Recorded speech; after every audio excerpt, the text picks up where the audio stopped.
The movie starts with showing a girl named Kuniko, who was jogging, but then someone comes and kidnaps her. In the next scene we see that the kidnapper of Kuniko is an old man named Iwazono who is Kuniko, kidnaps him and brings him to his apartment. When Kuniko regains consciousness, she screams for help seeing herself tied up, but Iwazono calms her down by threatening to tape her mouth. He further apologizes for kidnapping Kuniko, along with he tells Kuniko his name and says that I work as a salesman in a company. Here we come to know that Iwazono knows everything about Kuniko, which we can understand that he was planning to kidnap Kuniko for a long time. After this, he tells Kuniko the story of 15 years ago and says that I used to have a furniture shop earlier, where one day a girl named Mizu came to work. I started liking her, but she had already been engaged with someone else, due to which one day I forced her in the storeroom, and then after that Mizu she left from there crying. The next day Mizu brought her parents and her future husband to our shop. Now Mizu's husband was very angry because of Iwazono's actions, so he beat Iwazono on the same. After that Iwazono got married with Mizu because she was pregnant. But Mizu did not want that child.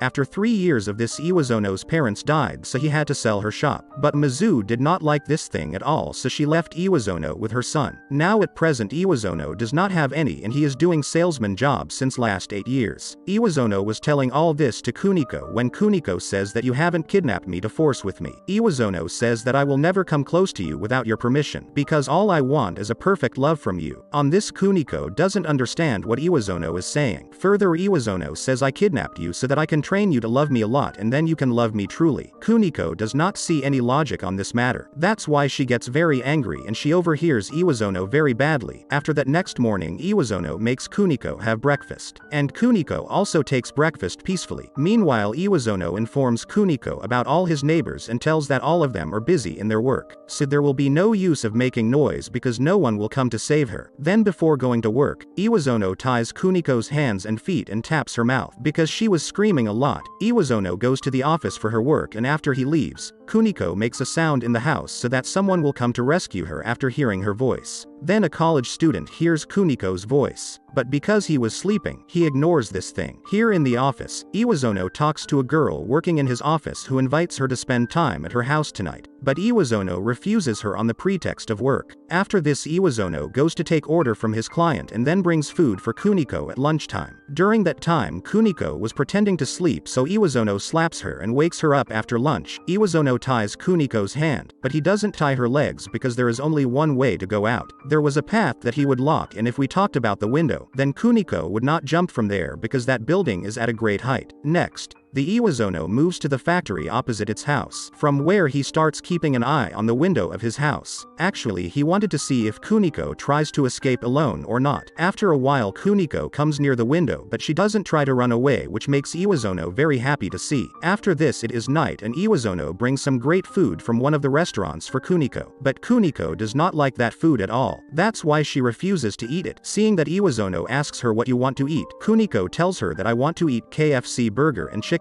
And then hearing this Iwazono immediately rushes to bring all this thing. After a while, he brings all the food. Kuniko is very happy after eating it, but out of joy she asks Iwazono to kiss him, but Iwazono refuses to do so, saying that you are doing all this so that you can leave from here quickly. Now after hearing this, Kuniko does not say anything and goes to take a bath. That's when Iwazono comes up with an idea and comes out of the apartment, leaving Kuniko as it is. He had not even locked the room and Kuniko knew this very well. Actually, Iwazono's plan was to go to a nearby factory and see through binoculars whether Kuniko runs away from home when given a chance or not, and while he was doing so, then Kuniko comes near the window, but she does not try to run away from there, and seeing this boosts Iwazono's confidence even more. Then after a while Iwazono comes to his house, and seeing his happiness, we can understand that seeing Kuniko in his apartment, he feels so much more. Here we also understand that now Kuniko has also slowly started liking Iwazono, so even after getting a chance, she did not run away. While sleeping at night, Kuniko once again asks Iwazono to kiss, but Iwazono again refuses him and says that only when the right time comes, I will do something with you, and when the right time comes, everything will happen automatically. Kuniko gets angry after hearing this and goes to her bed and goes to sleep. Now a month passes after Kuniko was kidnapped, during which both had come very close to each other but started liking each other inside, and Iwazono gave lances to Kuniko so that she does not have to wear glasses, due to which Kuniko was looking even more beautiful. One such day Iwazono realizes while talking to Kuniko that he did bad enough with Kuniko, because Kuniko has not come out of the house for the last 1 month, so he plans a trip with Kuniko. Hearing about which, Kuniko asks her, what will you do if I run away from the trip? On this, Iwazono says that if you ran away from the trip, so I'll laugh a lot at my stupidity. In companion, Iwazono even brought a school dress for Kuniko here. Seeing this, Kuniko is very happy, but both start talking loudly with a laugh. Now listening to both of them, the landlord of Iwazono comes over there, and seeing this,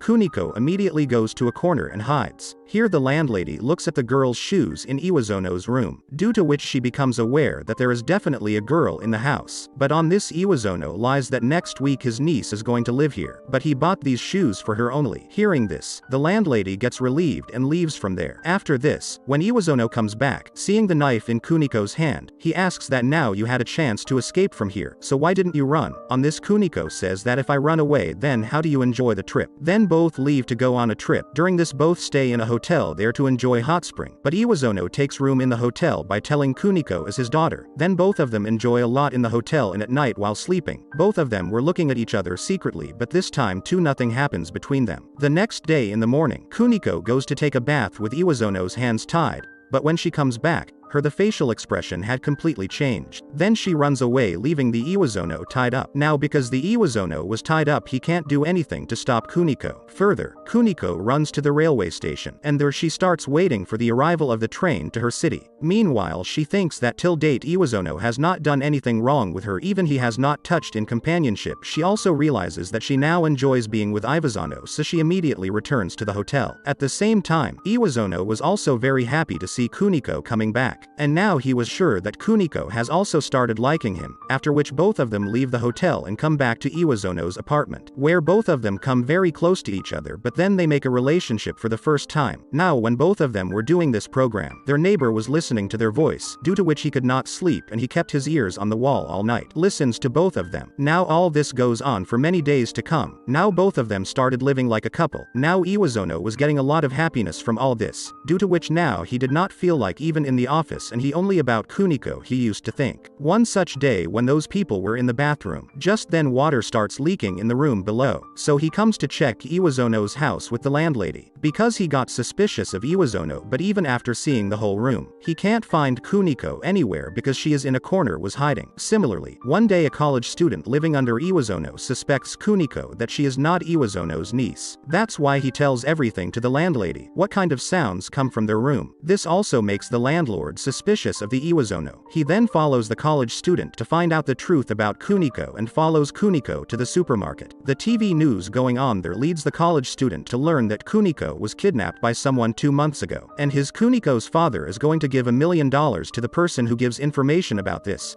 Now as soon as he comes to know about this, he immediately leaves to go to the police station. On the other hand, we see a man behind Kuniko who tells Kuniko for his calls by real name here. In the police station, the college student comes to know that he is only 2 minutes late in giving the information because just now the detective has found Kuniko. After that, the same man who was behind Kuniko arrested Iwazono, so that we understand that the man is a detective. Further, we are shown the statement of Kuniko. She says that I was not kidnapped by Iwazono, but I was living with her of my own free will. But this statement no use because on the other hand Iwazono confessed his crime. Then at the end of the movie we see Kuniko jogging, who was still very sad thinking about Iwazono. And with that our movie ends here.